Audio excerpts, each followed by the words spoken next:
Sziasztok! Hármas kapcsolati kirakásnak csinálom a második részét.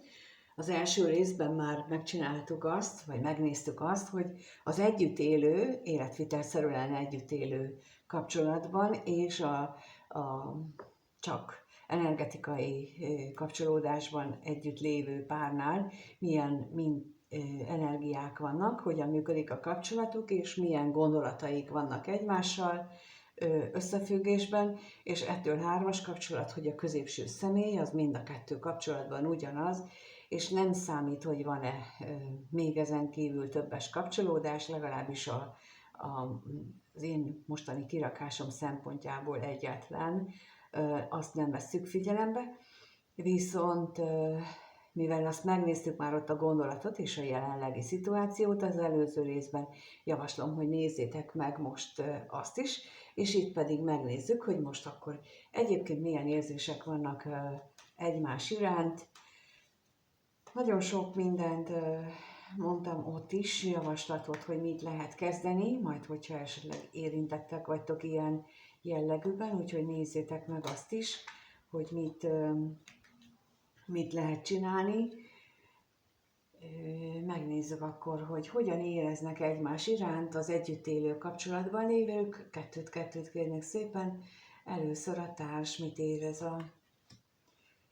érez a társ a párja iránt, és a középső személy mit érez a társa iránt. Hát azt hiszem, hogy itt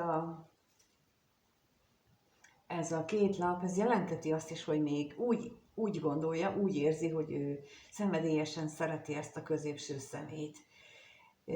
De azt is jelentheti, hogy szenvedélyesen gyűlöli ezt a középső szemét. Tehát, hogy itt ez a két végletet jelentheti ilyen kombinációban. Ha megnézzük, hogy akkor a szenvedély az itt a szerencsétlenség mit jelent.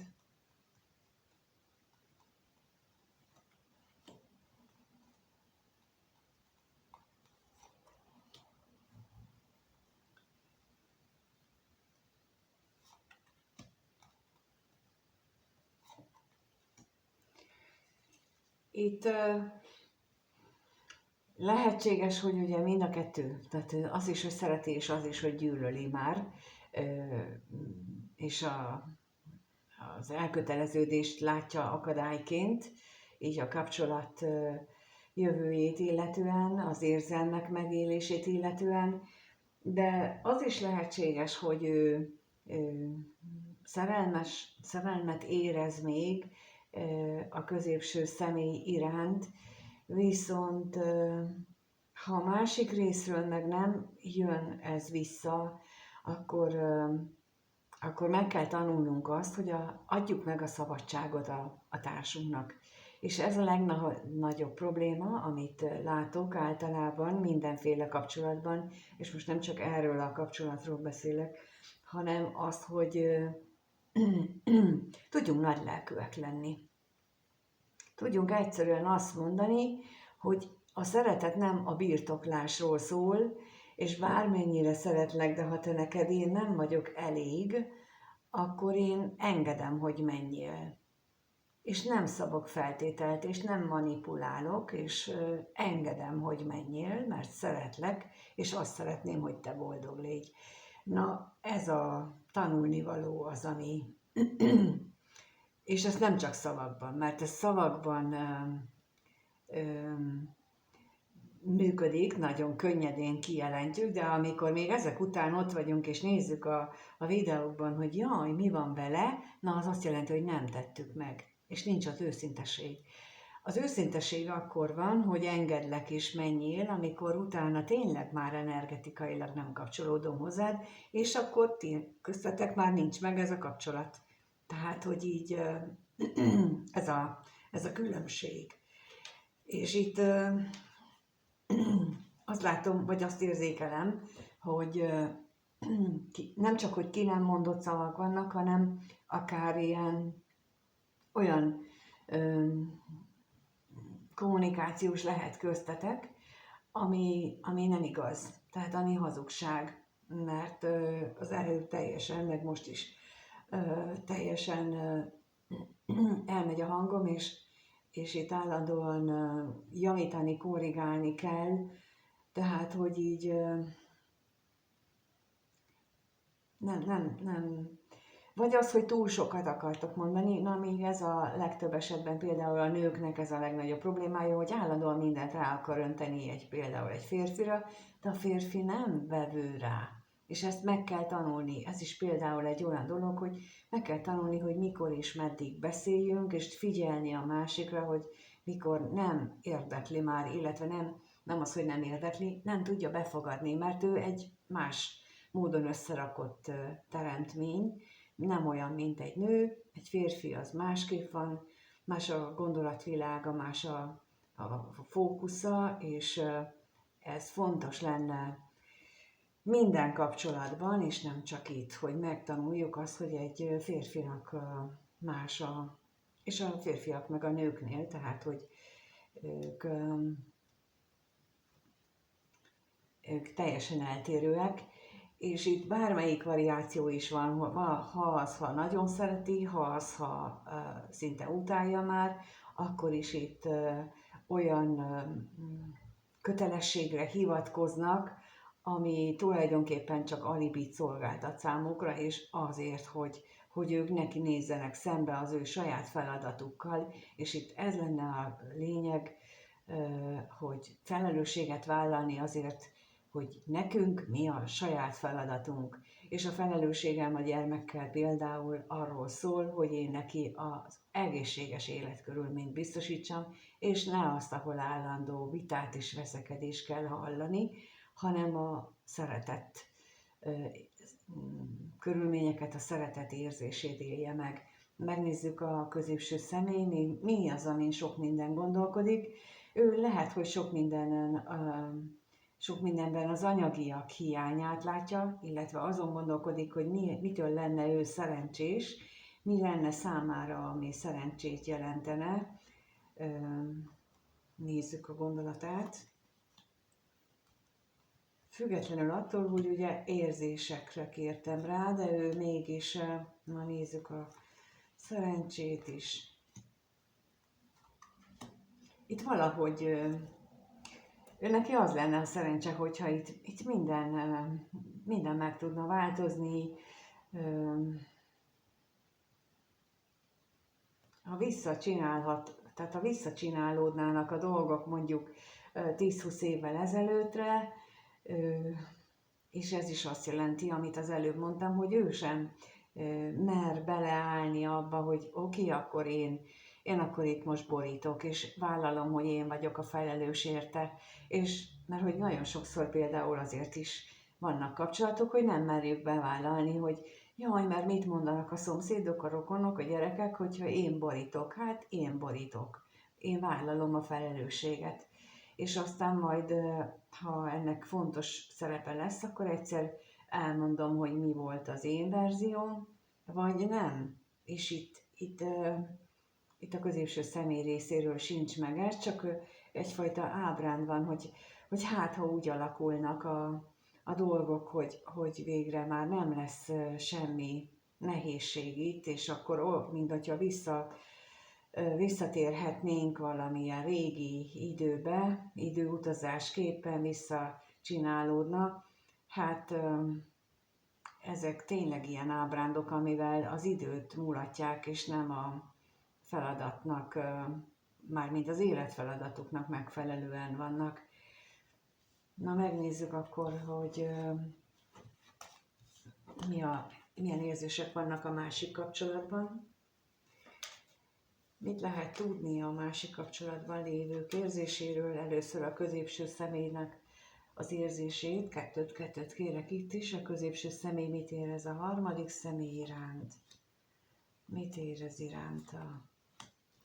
És a harmadik személy a középső személy iránt.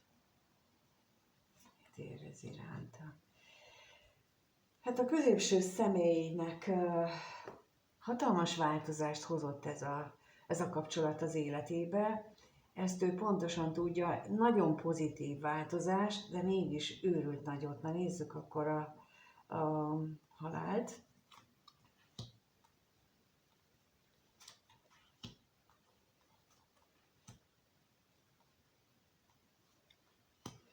és a váratlan örömet is.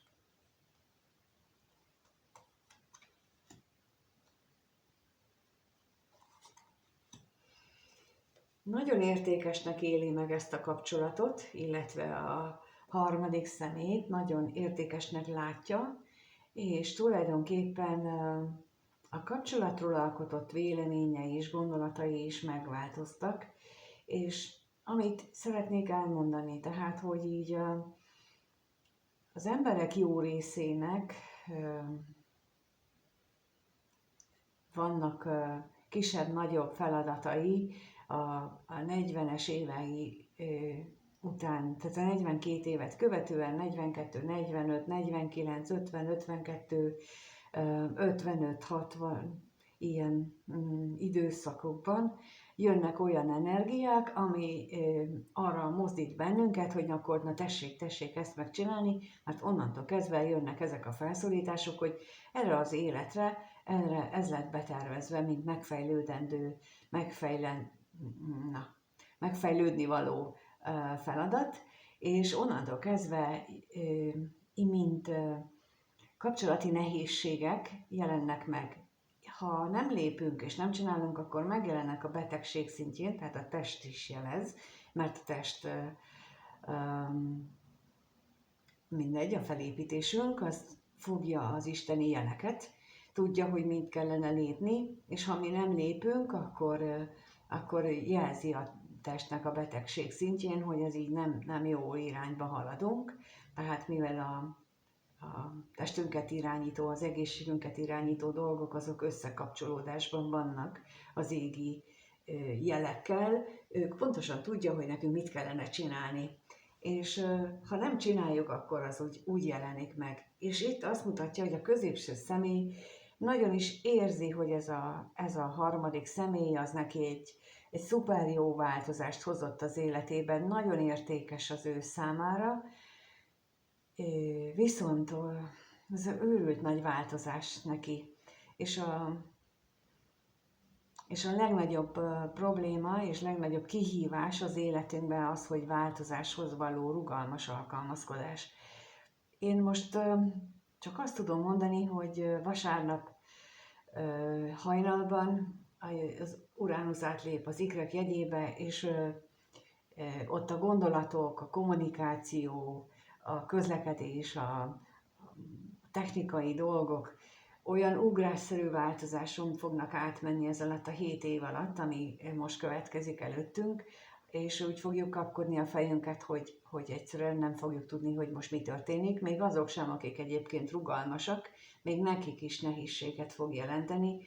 Úgyhogy aki ellen áll ezeknek az energiáknak, azoknak nagyon nehéz időszak vár rá, ezért javaslom, hogy legalább már gondolatban szoktassuk magunkat ahhoz, hogy ha jön valami az életünkbe, akkor legyintsünk rá egyet, és akkor mondjuk azt bátran, hogy legyen meg a teremtő akarata, mert ha ellenállunk neki, hát én azt gondolom, hogy csak mi veszíthetünk, mert a teremtő akarata előbb-utóbb így is érvényesül, csak hogy hogyan, az rajtunk múlik. Hogy kínlódás által, vagy pedig könnyedén. És itt olyan ennek a középső személynek az érzéseit a harmadik személy felé, hogy minden szuper ebben a harmadik személyben, de. És akkor ott van a de és a megállítás, és hogy ő nem változtat, ő nem akarja ezt a nagy változást, ő visszabújna, ahonnan jött leginkább, a kis odújába, és ez a de itt van. Ezért is beszéltem róla ilyen sokat, hogy ezt értsük, hogy nem arról van szó, hogy ez a személy nem szereti a harmadik személyt, nem arról van szó, hogy ilyen, amolyan, hanem egyszerűen benne a változtatásra való készség, az még nincs kifejlődve, és most ezt nagyon-nagyon fontosnak érzem, hogy erről többet beszéljek, mert ez itt nagyon domináns, és a harmadik személynél pedig azt érzékelem, és pont azért is beszéltem ilyen sokat, mert ő meg azt gondolja, vagy azt érzi, hogy régen sokkal szenvedélyesebb volt ez a kapcsolat, régen az egész olyan, a középső személy az olyan sokkal jobb volt. Na nézzük még, mit ez a ajándék.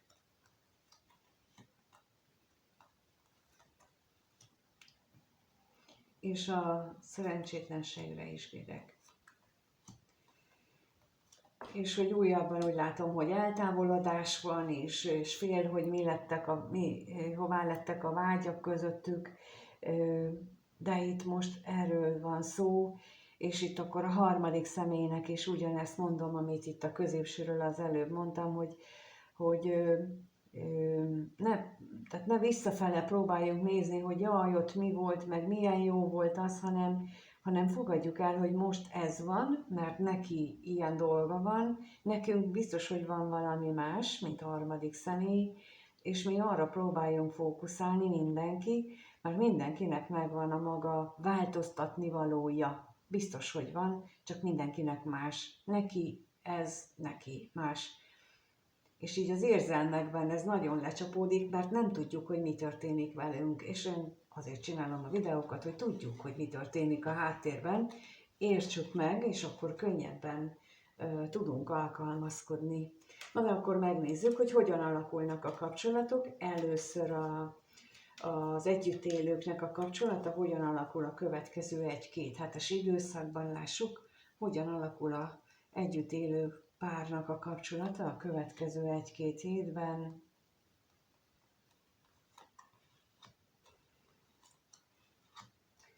Hogyan alakul a következő 1-2 hétben a kapcsolat?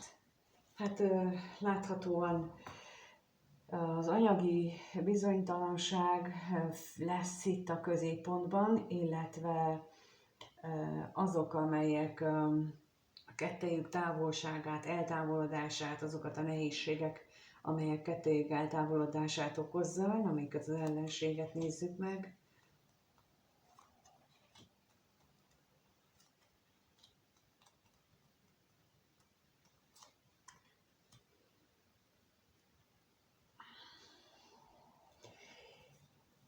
Itt a nehézségeket az is jelentheti, hogy tulajdonképpen a társ akár olyan vágyakat, vagy olyan reményeit fogalmazza meg, ami a középső személynek mondjuk egyáltalán nem fér bele, vagy el sem tudja képzelni, hogy az hogyan lehetne megoldani. Még nézzük a féltékenységet, hogy milyen félelmek vannak itt, miért vannak itt ezek a akár azért is lehetnek, hogyha itt vállást szeretnének, tehát hogy ők végre kimondanák, hogy akkor hogyan alakulna a kettejük élete. És én erre csak azt tudom mondani, hogy biztosan úgy alakul, ahogyan az meg van írva, még akkor is, hogyha mindent megteszünk annak a kivédésére, és én nem tudok erre más mondani, csak azt, hogy én megtettem, és mégis másképp alakultak a dolgok, tehát, hogy így nagyon-nagyon sokszor meg kellett tapasztalnom azt, hogy az égi energia, vagy az égi erő az enyémet messze-messze meghaladja, de ez mint elengedési lecke volt számomra, illetve az alázat, amit meg kellett tanulni még itt a katonatisztet szeretném megnézni. Itt akár ez az eltávolodás, de inkább itt a munkával kapcsolatosan, tehát hogy itt a jövedelmeknek itt a vagyont érzem inkább, itt meg a jövedelmeket, az, hogy itt akár a középső személy reménykedhet abban, hogy végre az is jobb irányba alakul.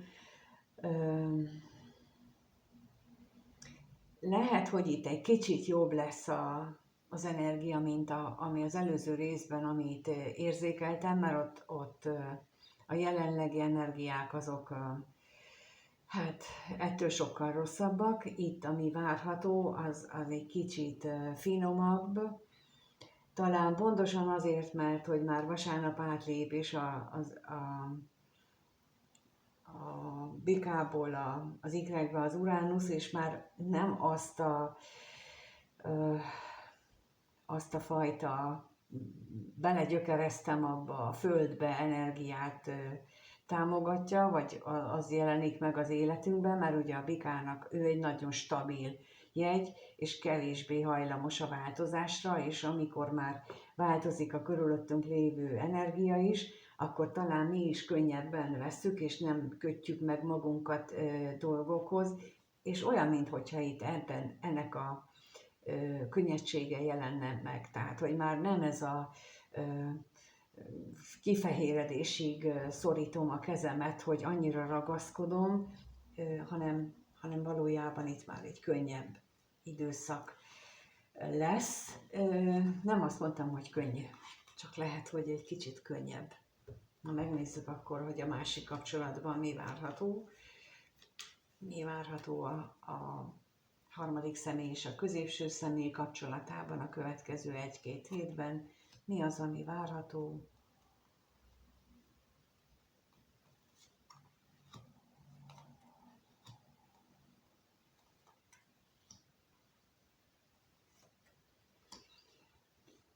Úgy látom, hogy itt a vágyak megélésének a akadályoztatása az, ami a legfontosabb üzenet, hogy ne lepődjünk meg azon, hogyha nem úgy teljesülnek a kívánságaink, a vágyaink, ahogy azt gondolnánk. Na, nézzük akkor az utazást.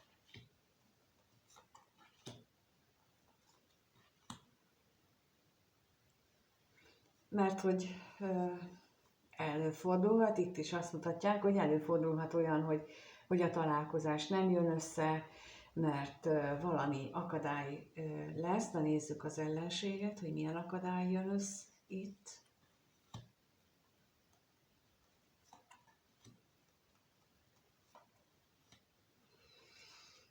Ez lehet, hogy úgy alakulnak a körülmények,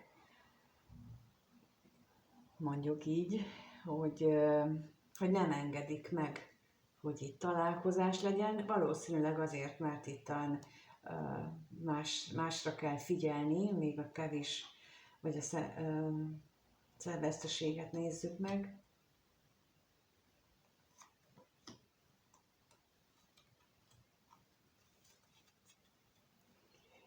Lehet, hogy a pénzügyek alakulása lesz az, ami elvonja a figyelmet, illetve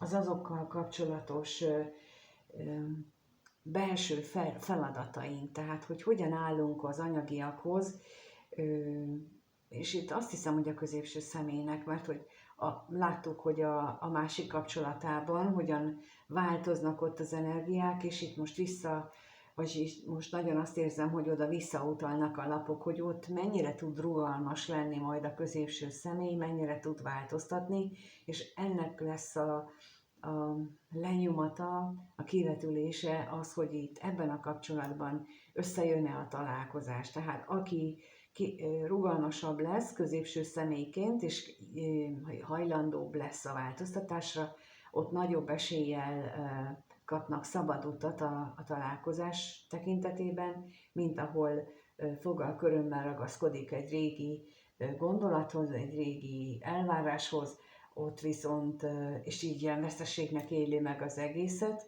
ott viszont sokkal kisebb az esély annak, hogy lesz itt találkozás a következő időszakban, viszont ez mégiscsak sokkal másabb, és javaslom, hogy nézzétek meg az első részt, mert abban is nagyon sok minden olyan dolgot mondtam el, hogy hogyan lehet ötletet, mondjuk így, hogyan lehet ennek a rugalmasságnak min érdemes átgondolni, mit érdemes átgondolni, hogy ennek a rugalmasságnak könnyebben bele tudjunk állni, és ez szerint tudjunk élni. Köszönöm, hogy itt vagytok, és megnézitek a videót újra és újra. Köszönöm, hogyha megírjátok kommentben azt, hogy titeket hogyan érint. Köszönöm a lájkokat és a feliratkozást is, és ha valamilyen kérdésetek van, akkor a leírásban megtaláljátok az elérhetőségemet, és amíg nem találkozunk, addig mindenkinek minden jót kívánok. Sziasztok!